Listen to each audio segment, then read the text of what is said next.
The book we're going to go through today is this one called Feeling Love. The reason why I really want to share with you guys is because the author's story really touches me. So the author, she is a psychologist. And in the development of psychology or therapy, there is a rise of medicine back then. And she was really deeply believing in medicine also. And when there's more and more paper was written about antidepressant, lots of therapies even quit their job. They thought in future people just gonna pop a pill and feel better. However, until one day, her daughter suicide because she lost the battle with depressions. Her family used to really trust in medicine. She was on a variety of different medicine to help her feel better. However, it still didn't save her life. The author and her husband feel really depressed. And they try to use the rest of their life to do some research of feeling love so people wouldn't fall in the same trap. And this book is the result of her research.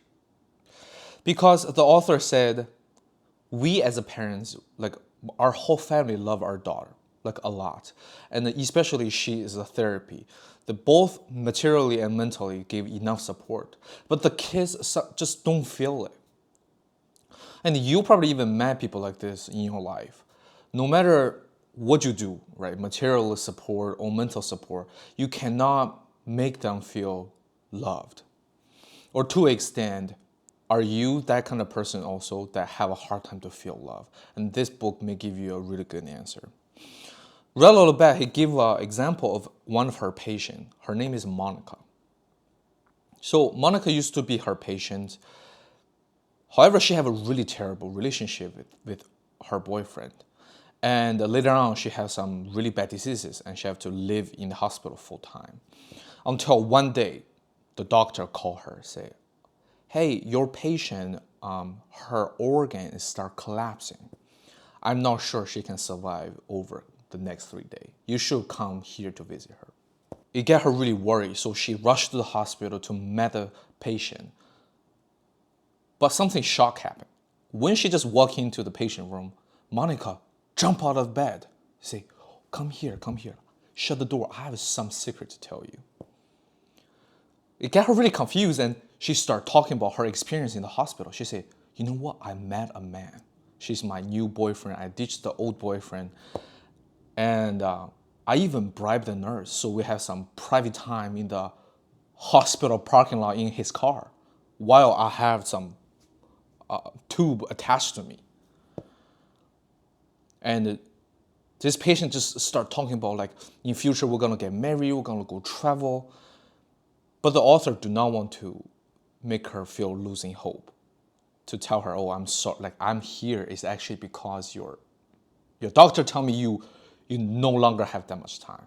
However, the miracle is that she started getting better, even then from really, really severe situations. And she actually achieved whatever she said. She going travel, they getting married. And the author now rethink about the situation. Knowledge of medicine actually changed from the beginning to end. It's the energy, the feeling love actually done something to her. And even right now, there's a discovery of lots of cancer patients who just defeat cancer by being positive, by feeling love. So feeling love is actually a stronger energy than a lot of medicine out there. And one thing that really struck me that I really want to share with you guys is the author said feeling love is actually a skill that you can acquire, you can learn, instead of something that you're born with.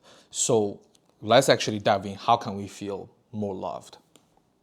The author said, our life is mainly controlled by fear and love. You are on either or stage, right? If you feel fear today, you wouldn't be loved. If you feel loved today, you wouldn't be feared. Just like when you go to work today, if all you think about is KPI, what I'm gonna do, am I gonna get a fine, or am I gonna be late? You wouldn't feel the love in work, right? The contribution, the valuable, how you be a part of the team. So how do we know we're in fear? The main chemical we have when we're in fear is adrenaline. All we think of is fight, flight, or freeze. The direct translation to our daily behavior is sometimes if you see this person, all they do is getting mad, getting argumentative, or ignore the issue, pretend nothing happened.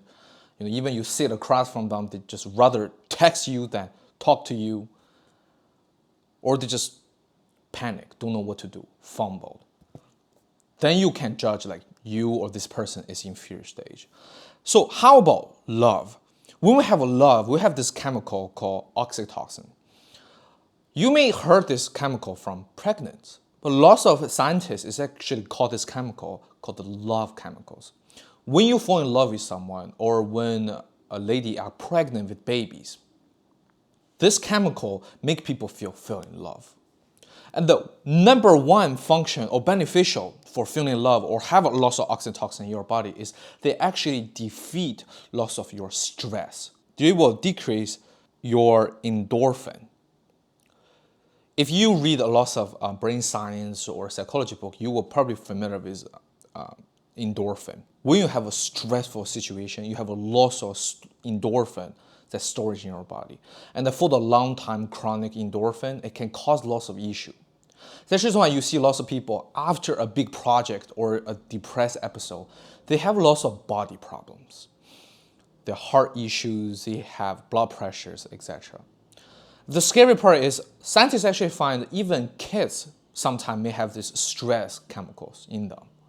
So lots of kids will learn how to speak really slow, don't like to study, or refuse to intake more information, become less curious because the situation with the parents, they feel really, really stressed. However, to defeat this, you need to feel loved, which is oxytocin. Lots of people controlled by fear or don't have lots of loved chemical is mainly three reasons. First, they don't look for it. Second, sometimes people are too afraid to feel loved. For example, you see lots of people who get hurt by one relationship. They are really fear to step into the next one. Some people just stay single there forever.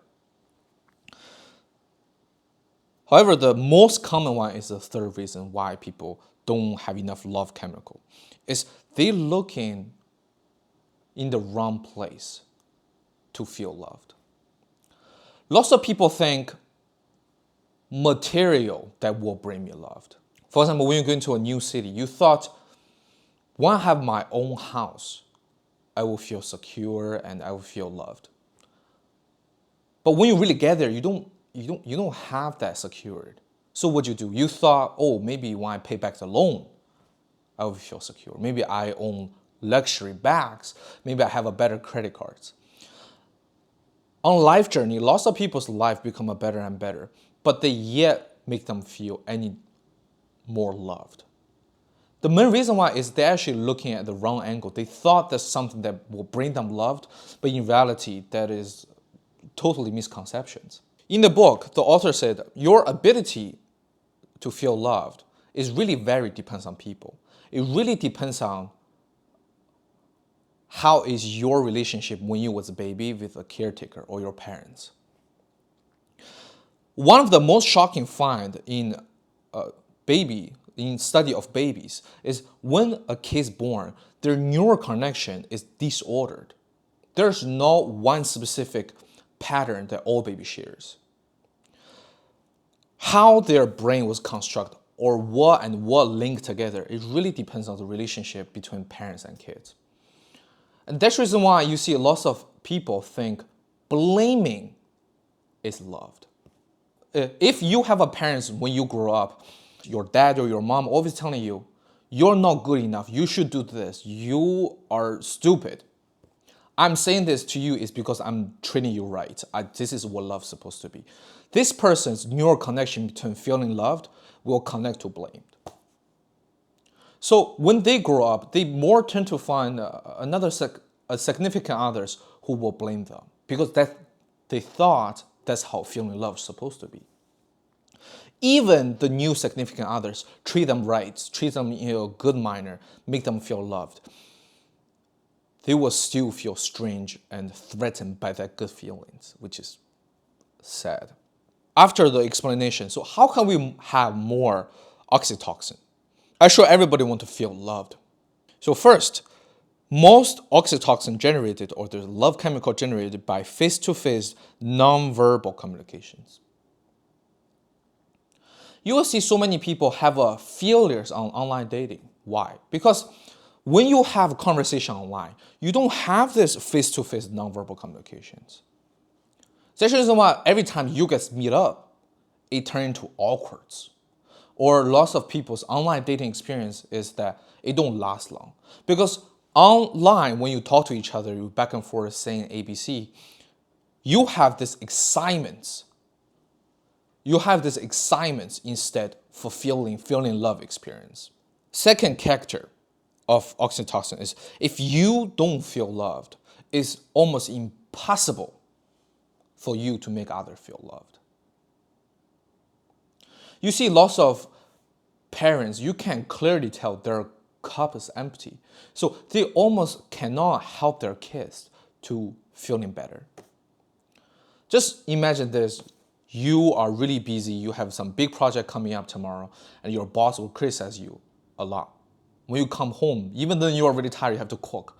Now your kids come up to you and say, "Oh, mom, I loved you." You may not even feel anything.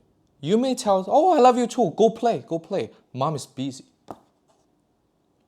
At that moment, you cannot have that you cannot give this kid a feeling love or falling in love experience right now. And on the vice versa, if you have a really strong ability to feel in love, you can also make other people feel in love. Lots of people have really strong emotion intelligence, or they more tend to become the key opinion leaders. It's easy to influence others, to create an atmosphere that make everybody feel non-judgmental and loved. We see so much real life story or movie talking about one teacher go to schools that is doing not as good. Because this teacher have a really strong ability to make the student feel loved, that class sometimes will overachieve more than the privileged schools that really expensive to pay tuition, hire the best teachers. And you go interview those teachers, say, "Oh, how can you make this, neighborhood used to be not as good atmosphere and make everybody into every school?" They will tell you, "I don't know. I just care about them. I ask what they want to do. When they get angry, I try to understand why they are angry. I just try to make them feel loved." The third character of oxytocin is because it is a skill, it's never too late to start learn or to start feel. Right? It's not like I'm 50 and then my mom, already passed away, so I don't have ability to feel love anymore. That's never the case. So you can start right now.